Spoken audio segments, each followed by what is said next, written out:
শুধু দেখা যদি ফজিলতের জিনিস হতো, মুমিনদেরকে আল্লাহ স্পেশালি বলছেন, বিশেষ সম্বোধন করছেন যে শয়তানের পদার্থ অনুসরণ করবা না। শয়তান মানুষ পৃথিবীতে আর কেউ হবে না, এটা আগে সুন্দর করতে পারে।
বাসা গেছে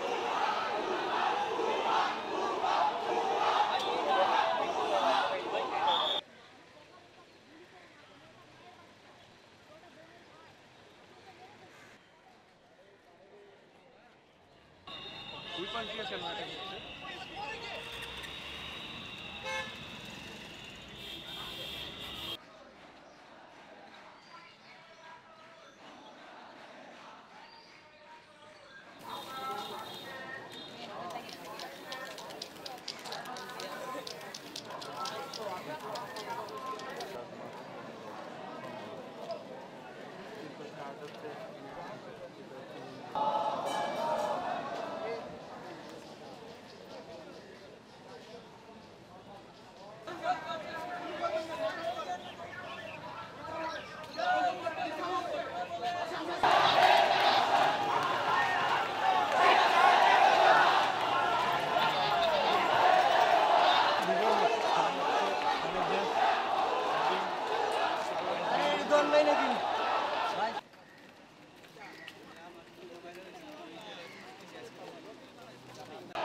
দেওয়ার জন্য আমাকে বারবার চাপ দেওয়া হয়, সেখানে আমি রাজি হইনি। পরবর্তীতে তারা হচ্ছে আমাকে ইনজেকশন দিয়ে এর মধ্যে আমার আরো 2-3 বার জ্ঞান ফিরেছিল। প্রতিবারই খাবার দিয়ে তারপর ইনজেকশন দিয়ে আবার সেন্সলেস করে রাখা হয়।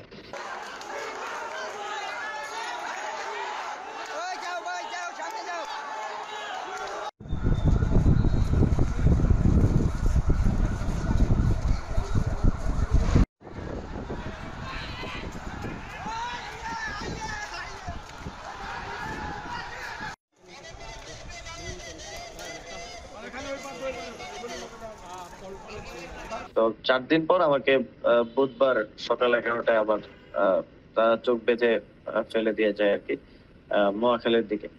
তো পরবর্তীতে আমি জানতে পারলাম যে সেই রাতেই, শুক্রবার রাতেই হচ্ছে আমাদের আন্দোলনের অন্যতম সমন্বয়ক নাহিদ ইসলামকেও আহ, বাসা থেকে তুলে নিয়ে যায় ডিবি পুলিশ।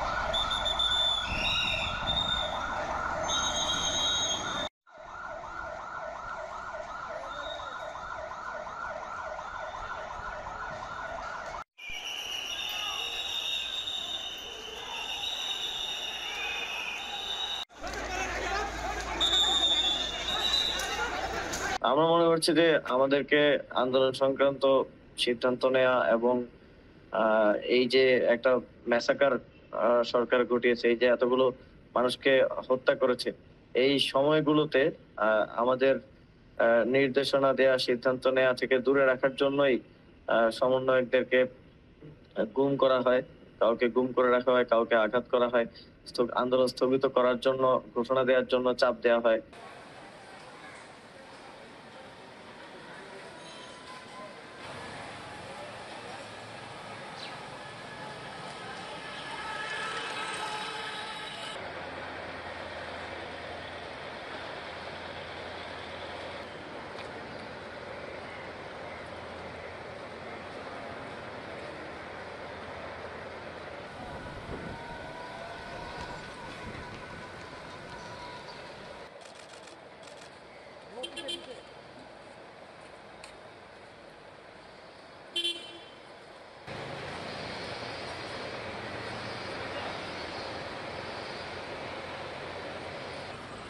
এখন এখানে ডিমান্ডটা খুব স্পষ্ট। দেখতে পাচ্ছি যে এখানে যেটা মিডিয়াও দেখতে পাচ্ছি যে খুব পরিকল্পিত ভাবে এক প্রোপাগান্ডা করা হচ্ছে যে এটা আহ, নাশকতা, সংঘাত, এই জিনিসগুলো দেখানো হচ্ছে, কিন্তু এখানে তো একটা কিলিং হয়েছে, এটাকে কেউ বলছে না, এটা কেউ অ্যাড্রেস করছে না। তা আমরা সেই জায়গাটাই মূলত অ্যাড্রেস করবো আমার পরবর্তী কর্মসূচিগুলো কিংবা বক্তব্যে, যে এই হত্যাগুলোর অবশ্যই নিতে হবে এবং আমরা যারা দায়িত্বশীল আছে, যাদের দায়িত্বে অবহেলা কিংবা যাদের কারণে এই হত্যাগুলো ঘটেছে, তাদের সর্বোচ্চ শাস্তির দাবিটা আমরা করব। ইয়ামিন মানে যে কোনটা ওই যে চান্স পারে মোবাইলে দিয়ে